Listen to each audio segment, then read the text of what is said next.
Hello, ಹೇಗಿದ್ದೀರಾ? ಇವತ್ತೇನೆಂದರೆ ನೀವೆಲ್ಲ ಔಜಾ speaker ತೊಗೋತೀರಾ, ನೀವು ಮತ್ತೆ ಮತ್ತೆ ಸುಡೋತ್ತಂತೇಳಿ ಸ್ಪೀಕರ್ ನೀವು ರಿಕಾಲ್ ಮಾಡಿಸ್ತೀರಾ. ಆದರೆ ನಾವು ನಿಮಗೆ ಇವತ್ತು ಮ್ಯಾಜಿಕ್ ತೋರಿಸ್ತೀನಿ, ಒಂದು ಡಿಫ್ರೆಂಟ್. ಇವಾಗ ಇಲ್ಲಿ ಎಷ್ಟು ಇಂಪಿಡೆನ್ಸ್ ಇಲ್ಲಿ 8 ohms ಬರ್ದಿದ್ದಾರೆ, ಓಕೆನಾ? ಇದು 200 ವಾಟ್ ಸ್ಪೀಕರು. ಇದ್ರ ಮ್ಯಾಗ ರನ್ ಆಗಕ್ಕೆ 500 ಸ್ಪೀಕರ್ ಯೂಸ್ ಮಾಡ್ತಾರೆ, 500 ವ್ಯಾಟಿಂದು. ನೀವು 4 ಸ್ಪೀಕರ್ ಯಾವುದೋ ಒಂದು HF ಹಾಕಿ ಯೂಸ್ ಮಾಡ್ತಾರೆ. ಆದರೆ ಸ್ಪೀಕರ್ ನೋಡಿ, ಇದರಿಂದ ಆ್ಯಂಪ್ಲಿಫೈರ್ನು ಹೀಟ್ ಆಗುತ್ತೆ ಮತ್ತು ಸ್ಪೀಕರ್ನು ಡ್ಯಾಮೇಜ್ ಆಗುತ್ತೆ. ಆ್ಯಸ್ ಇಟ್ ಈಸ್ ನೀವೆಲ್ಲ ಔಜಾ ಯೂಸ್ ಮಾಡ್ತಾ ಇದ್ದಾರೆ ಅಂತ ಅಸೆಂಬ್ಲಿ ಅವ್ರ ಕಂಪ್ನಿಗೆ ಕೊಡ್ತಿರಲ್ಲ, ಆ ಸ್ಪೀಕರ್ ಕ್ಯಾಬಿನೆಟ್ ಡ್ಯಾಮೇಜ್ ಆಗಲ್ಲ. ಅದು ಆಲ್ರೆಡಿ ಅದು 16 ohms 16 ohms ಇಂಪಿಡೆನ್ಸ್ ಸ್ಪೀಕರ್ ಇರುತ್ತೆ. ಆದರೆ ನಾವು ಇವತ್ತೇನು ಡಿಫ್ರೆಂಟ್ ಮಾಡಿದ್ದೀವಿ ಅಂದರೆ, ಇವಾಗ ನೋಡಿ, ಇದಕ್ಕೆ ನಾವು ಚೇಂಜ್ ಮಾಡಿದ್ದೇವೆ. ಈ ಸ್ಪೀಕರ್ ಬರ್ನಾಗನ ಒಂದು ಕಸ್ಟಮರ್ ಸ್ಪೀಕರ್ ಬಂದಿತ್ತು, ಹಾಗೆ ಅವ್ರಿಗೆ ಬಂದು ಮಾಡಿಸ್ಕೊಂಡು ಹೋಗ್ತಾ ಇದ್ದಾರೆ. ಅದಕ್ಕಿಂತ ಡಿಫ್ರೆಂಟ್ ಏನಪ್ಪ ಅಂದರೆ, ಮಲ್ಟಿಮೀಟ್ರ್ ಕೊಡಪ್ಪ, ಮಲ್ಟಿಮೀಟ್ರ್. ಹಾಂ, ಇಲ್ಲಿ ಏನು ಡಿಫ್ರೆಂಟ್ ಅಂದರೆ, ಇವಾಗ ನೋಡಿ, ಇಲ್ಲಿ ಇಂಪಿಡೆನ್ಸ್ 8 ohms, ಓಕೆ. ಇದು ನೋಡಿ, ಇದು 0 ಅಂತ ತೋರಿಸ್ತಾ ಇದೆಯಲ್ಲ, 0 ಬರ್ತಾ ಇದೆ, ಓಕೆ. ಇವಾಗ ನಾವೇನು ಮಾಡ್ತಿದ್ದೀವಿ ಗೊತ್ತಾ ಇದಕ್ಕೆ? ಇಲ್ಲಿ ನೋಡಿ, ಇದು ಸ್ಪೀಕರ್ 8 ಇಂಪಿಡೆನ್ಸ್ 8 ಬರಬೇಕು, 8 ಅಥವಾ 7 ಬರಬೇಕು. ಇಲ್ಲಿ ನೋಡಿ, ನಾವು ಅದಕ್ಕೆ 16 ohms ಮಾಡಿದ್ದೀವಿ. ಇದಕ್ಕೆ 16 ohms ಕಾಯಿಲ್ ಹಾಕಿದ್ದಕ್ಕೆ ನೋಡಿದೆ 17 ತೋರಿಸ್ತಾ ಇದೆ.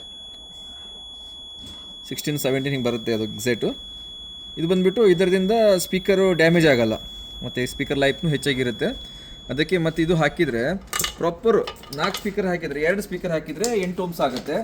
ಮತ್ತು ಟೋಟಲ್ 4 ಸ್ಪೀಕರ್ ಹಾಕಿದರೆ ಅದು ಬಂದ್ಬಿಟ್ಟು 4 ohms ಮ್ಯಾಗ ರನ್ ಆಗುತ್ತೆ.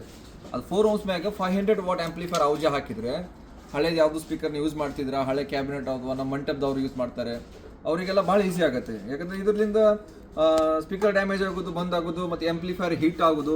500 ಆ್ಯಂಪ್ಲಿಫೈರ್ ತೋರಿಸ್ತೀವಿ ನೋಡಿ. ಈಗ ಇಲ್ಲೇ ಇದೆ 500 ಆ್ಯಂಪ್ಲಿಫೈರ್. ಈ ಬ್ರದರ್ಸಿಗೆ ನಾವೆಲ್ಲ ರೆಡಿ ಮಾಡಿ ಫಿಟ್ಟಿಂಗ್ ಮಾಡ್ತಾ ಇದ್ದೀವಿ. ಈ ಬ್ರದರ್ಸ್ ಬಂದಿದ್ರು, ಇಬ್ಬರು ಬ್ರದರ್ಸ್ ಇದು ನೋಡಿ, 500 ವಾಟ್ ಆ್ಯಂಪ್ಲಿಫೈರ್ ಇದೆ. ಇದೆಲ್ಲ ಅವ್ರದ್ದೇ ಇರೋದು, ಒರಿಜಿನಲ್ ಔಜಾ ಕಂಪನಿ ಆ್ಯಂಪ್ಲಿಫೈರ್ ಇದೆ. ಯಾಕಂದರೆ ಮಾರ್ಕೆಟಲ್ಲಿ ಈಸಿಯಾಗಿ ಸಿಗುತ್ತೆ. ಇದು ಬಂದ್ಬಿಟ್ಟು ಸ್ಪೀಕರ್ ಬಂದುಬಿಟ್ಟು ಅಸೆಂಬಲ್ ಮಾಡಿಸಿದ್ದಾರೆ. ಔಜಾ ಸ್ಪೀಕರಿಗೆ ಔಜಾ ಆ್ಯಂಪ್ಲಿಫೈರ್ ಸೆಟ್ ಆಗುತ್ತೆ ಅಂತೇಳಿ. ಏನೋ ಅವ್ರದ್ದು ಆವಾಗ ಬಜೆಟ್ ಇರಲಿಲ್ಲ, ಅಥವಾ ಕಂಪ್ನಿದು ಏನೋ ಕಾಸ್ಟ್ಲಿ ಆಗಿರ್ಬೋದು. ಆದರೆ ಅದು ಮತ್ತೆ ಮತ್ತೆ ಸುಡುತ್ತೆ, ಮತ್ತೆ ಮತ್ತೆ ಪ್ರಾಬ್ಲಮ್ ಆಗುತ್ತೆ. ಅದಕ್ಕೇನು ಇವಾಗ ಅವರಿಗೆ HF ಮತ್ತು ಸ್ಪೀಕರ್ಗೆ ಪ್ರಾಪರ್ ಎಲ್ಲ ಸೆಟ್ ಮಾಡಿಕೊಡ್ತೀವಿ. ಈವನ್ 16 ohms ಸ್ಪೀಕರ್ ಇದ್ದರೆ ನೀವು 4 ಸ್ಪೀಕರ್ ಒಂದು 750 HFನು ಯೂಸ್ ಮಾಡ್ಬೋದು ಅದ್ರ ಜೊತೆ, ಈ ಆ್ಯಂಪ್ಲಿಫೈರ್ ಮ್ಯಾಗೆ. ಇದು ನೋಡಿದರೆ 200 ವಾಟ್ ನೋಡಿದರೆ ಇದು 1000 ವ್ಯಾಟ್ ಆಗುತ್ತೆ. ಆದರೆ 500 ವಾಟ್ ಆ್ಯಂಪ್ಲಿಫೈರ್ ರನ್ ಆಗುತ್ತೆ. ಅದು 500 ವಾಟ್ ಅಂದರೆ 500 ವಾಟ್ 8 ohms ಅಲ್ಲಿ ಇದೆ. 500 ವಾಟ್ 4 ohms ಅಲ್ಲಿ ಅದು ಆಟೋಮೆಟಿಕ್ ಜಾಸ್ತಿ ಆಗಿಬಿಡುತ್ತೆ. 1000 ವ್ಯಾಟ್ ಅದು ರನ್ ತಗೋತ್ತೆ. ಆದರೆ ಓಮ್ಸ್ ಮ್ಯಾಚ್ ಆಗಬೇಕು ಅಷ್ಟೇ.